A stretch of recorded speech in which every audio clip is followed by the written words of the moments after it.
जय हिंद दोस्तों। आज मैं कुछ कॉमन टॉपिक पे बात करने जा रहा हूँ। बहुत सारे लोगों का सवाल रहता है कि सेविंग अकाउंट और करेंट अकाउंट में क्या अंतर है, किन लोगों को सेविंग अकाउंट खुलवाना चाहिए, किन लोगों को करेंट अकाउंट खुलवाना चाहिए। इसके अलावा बहुत सारे लोगों का सवाल रहता है कि क्या सेविंग अकाउंट को करेंट अकाउंट में कन्वर्ट किया जा सकता है या करेंट अकाउंट को सेविंग अकाउंट में बदल सकते हैं, सेविंग अकाउंट में ज्यादा इंटरेस्ट मिलता है या फिर करेंट अकाउंट में ज्यादा इंटरेस्ट मिलता है। इसको लेकर बहुत सारे लोगों में बहुत सारा कंफ्यूजन है। वो इसलिए कि देखिए, सेविंग अकाउंट जो बचत खाता कहते हैं और करेंट अकाउंट जिसे चालू खाता कहते हैं, इसमें अंतर अभी भी बहुत सारे लोगों को नहीं पता है। जो कम पढ़े लिखे लोग हैं या फिर ना पढ़े लिखे लोग हैं, उन लोगों को ये समझ में नहीं आता है इन सभी चीजों को, और इतने सारे सवाल उनके मन में चलता रहता है। जो मैंने आपको बताया, सभी सवालों को मैं क्लियर करने जा रहा हूं। पहले तो जान लीजिए कि सेविंग अकाउंट और करेंट अकाउंट में क्या अंतर है। सेविंग अकाउंट जिसे हम बचत खाता कहते हैं, वो आमतौर पर ज्यादातर लोग वही खुलवाते हैं। वो इसलिए खुलवाते हैं कि उसमें किसी प्रकार का आप पैसा रख सकते हैं, निकाल सकते हैं, सेविंग कर सकते हैं, उसको यूपीआई में लिंक करके आप इस्तेमाल कर सकते हैं, उसका डेबिट कार्ड, चेक बुक वगैरह सब आपको मिल जाता है। तो आमतौर पर जो खाता इस्तेमाल होता है वो सेविंग अकाउंट ही होता है। तो इतने सारे फैसिलिटी होते हैं। और आपको सबसे बड़ी बात बता दूं कि सेविंग अकाउंट में इंटरेस्ट भी दिया जाता है। सभी बैंकों का अलग अलग होता है। कोई बैंक आपको एनुअल 2% भी देता है, कोई 5% भी देता है, कोई 7% भी देता है।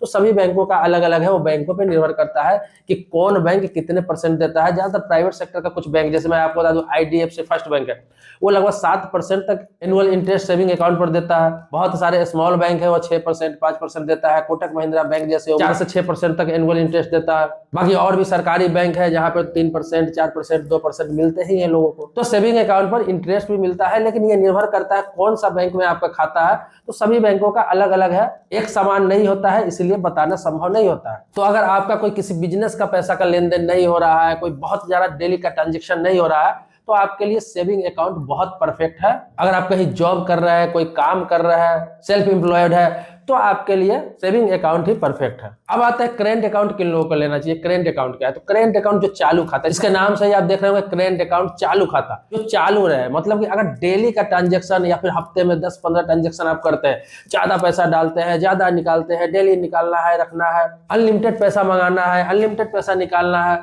तो उसके लिए करेंट अकाउंट बेस्ट होता है। जैसे करेंट अकाउंट पर आज आप 1 लाख रुपया डाल दिए, फिर उस 1 लाख रुपया का निकाल सकते हैं। आप 5 लाख रुपया आज डाल दिए, अब 10,000 20,000 करके 2-4 दिन में, 5 दिन में निकाल सकते हैं। मतलब ट्रांजेक्शन की कोई लिमिट नहीं होती है, जबकि सेविंग अकाउंट में ट्रांजेक्शन की लिमिट होती है। सेविंग अकाउंट में आप 2 लाख, 3 लाख, 4 लाख अगर 2-4 दिन लगातार जमा करने चले जाइए, तो आपसे बैंक सवाल कर देगा, आपसे कारण पूछ सकता है कि ये पैसा कहां से आया, इतना पैसा सेविंग अकाउंट पर क्यों डाला जा रहा है। अगर कैश में 10 लाख रुपए से ज्यादा साल का डाल लेते हैं अपना सेविंग अकाउंट पर, टोटल ट्रांजेक्शन की बात बोल रहा हूँ, टोटल जमा कर रहे कैश में, पूरे साल में अगर 10 लाख रुपए से ज्यादा कैश हो जाता है सारा मिला के, तो बैंक इनकम टैक्स डिपार्टमेंट को नोटिफिकेशन दे देता है, रिपोर्ट कर देता है कि इस अकाउंट पर 12 लाख, 15 लाख या 20 लाख रुपया साल का सेविंग अकाउंट पर ट्रांजेक्शन हो रहा है, और आपको इनकम टैक्स का नोटिस आ सकता है। लेकिन करेंट अकाउंट में आप कितना भी ट्रांजेक्शन कर रहे हैं, बैंक को इससे कोई मतलब नहीं है। वो आप पे निर्भर करता है, क्योंकि आप इतना ट्रांजेक्शन कर रहे हैं तो आप ITR फाइल करते ही होंगे। तो ये उन लोगों के लिए होता है जिनका ज्यादा पैसा आना जाना होता है, उनके लिए करेंट अकाउंट होता है।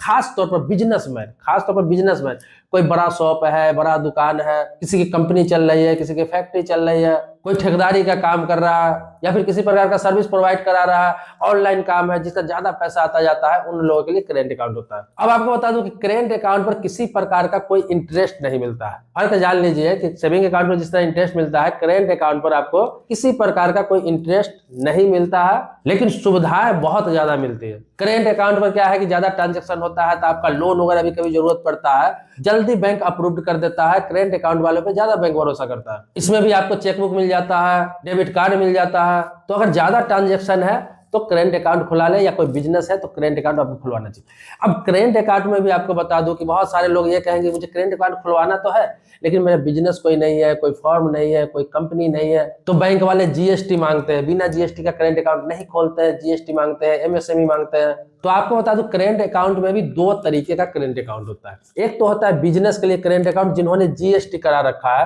तो उनका GST रजिस्ट्रेशन पे करेंट अकाउंट खुलता है, तो उनका फर्म के नाम से खुलता है, बिजनेस के नाम से खुलता है। मान लीजिए कोई रमेश इंटरप्राइजेज नाम का कोई कंपनी है, स्टार प्राइवेट लिमिटेड नाम की कोई कंपनी है, तो ऐसे ऐसे अगर किसी नाम से कंपनी है तो उसका उसी नाम से उनका अकाउंट खुलता है, करेंट अकाउंट, अगर GST उन्होंने करा रखा है तो। या फिर कोई दुकान है, उनका दुकान के नाम से है, GST तो दुकान के नाम से ही खुलेगा, तो अगर ब्रांड के नाम से खोलने के लिए जीएसटी कराना जरूरी होता है। लेकिन छोटा दुकानदार है, कोई छोटा दुकानदार है, किसी का बुक्स का दुकान है, किसी का चाय का दुकान है, कोई कपड़े बेच रहा है, किसी का राशन का दुकान है, तो वो लोग अगर जीएसटी नहीं करा रखे हैं, क्योंकि उनके लिए तो छूट है कि साल में अगर 40 लाख रुपया से कम का टर्नओवर है आपका दुकान का, आपके बिजनेस का, तो आपको जीएसटी कराने की जरूरत नहीं है।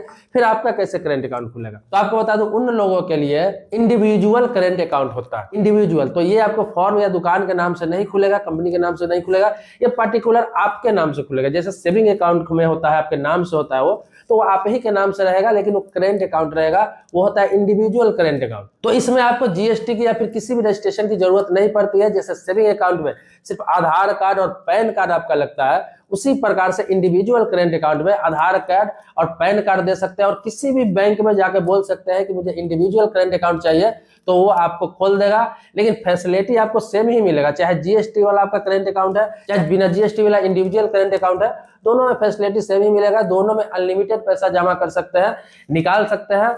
पैसे का सिर्फ सोर्स आपके पास पता होना चाहिए कि मेरा पैसा आया कहां से, जमा कहां से हो रहा है, ताकि आईटीआर आप फाइल करें तो उसमें आप शो कर सके। इसमें कोई ऐसा चक्कर नहीं रहता है, इंडिविजुअल करेंट अकाउंट में भी ऐसा कोई चक्कर नहीं रहता है कि आपको 10 लाख ही कैश जमा करना है, आप अनलिमिटेड जमा कर सकते हैं। ये जो इंडिविजुअल करेंट अकाउंट होता है, ये उन लोगों के लिए ज्यादा फायदेमंद होता है जो आजकल क्यूआर कोड लगा रखे हैं अपने दुकान पर, स्कैनर लगा रखे हैं। देखते हैं कोई सामान लेता है 10 रुपया, 20 रुपया, 50 रुपया का, 100 रुपया का, 200 रुपया का, सब कोई आपको यूपीआई करके चला जाएगा। अब होता है क्या, सेविंग अकाउंट से आपने अगर लिंक कर रखा है तो पैसा जाते जाते साल में आपको ध्यान नहीं रहेगा।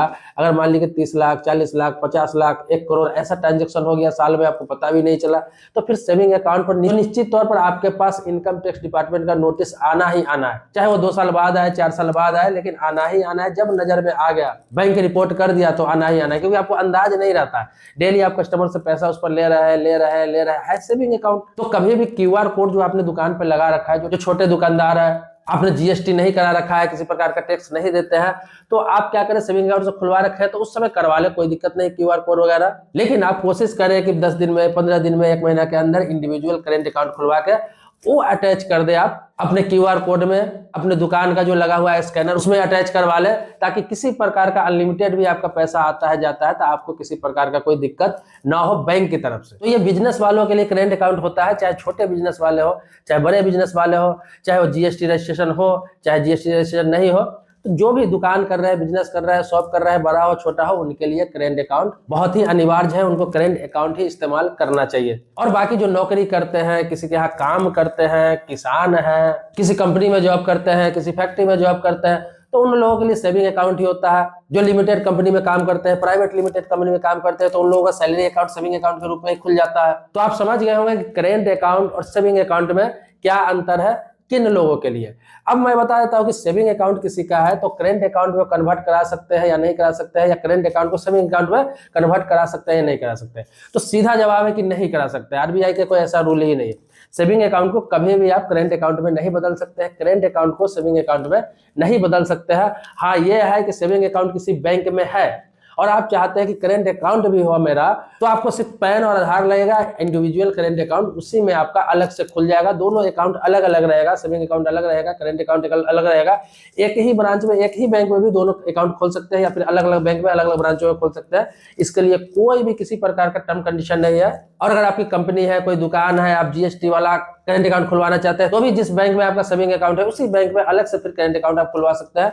उनके लिए भी कोई दिक्कत नहीं है, या फिर दूसरे ब्रांच में खुलवा सकते हैं, दूसरे बैंक में खुलवा सकते हैं। इसके लिए भी कोई किसी प्रकार का टर्म कंडीशन नहीं है, क्योंकि ये दोनों अकाउंट बिल्कुल ही अलग अलग होते हैं। दोनों की सुविधाएं अलग होती है, दोनों का लेन देन का टर्म कंडीशन अलग होता है। इसलिए इन दोनों का एक दूसरे में मर्ज नहीं किया जा सकता है, कन्वर्ट नहीं किया जा सकता है, बदला नहीं जा सकता है। सेविंग अकाउंट आपने खोला है वो सेविंग अकाउंट ही हमेशा रहेगा। करेंट अकाउंट आपने खोला है तो करेंट अकाउंट ही हमेशा रहेगा। जरूरत नहीं है तो आप उसे बंद करवा सकते हैं, लेकिन कन्वर्ट नहीं करा सकते। दोस्तों, इसी प्रकार से जो आप सवाल करते हैं तो उसके जवाब में मैं समय समय पे वीडियो बनाता रहता हूँ। तो आपके मन में और भी कुछ सवाल है, बैंक से संबंधित हो गया, इंश्योरेंस से संबंधित हो गया, फाइनेंस से संबंधित हो गया, पोस्ट ऑफिस से संबंधित हो गया, लोन से संबंधित हो गया, किसी प्रकार का इन्वेस्टमेंट से संबंधित हो गया, तो आप कमेंट बॉक्स में लिख सकते हैं। उस टॉपिक पर जानकारी दूंगा, उसके बारे में विशेष तौर पर आपको बताऊंगा। वीडियो के माध्यम से मैं इसलिए बताता हूँ ताकि जो लोग सवाल करते हैं उनको भी जानकारी हो जाए, उनके साथ साथ और लोग भी इस चीजों को देख ले। तो कमेंट आप करते हैं तो मैं कमेंट देखता जरूर हूं और उस टॉपिक पे वीडियो भी बनाता हूं।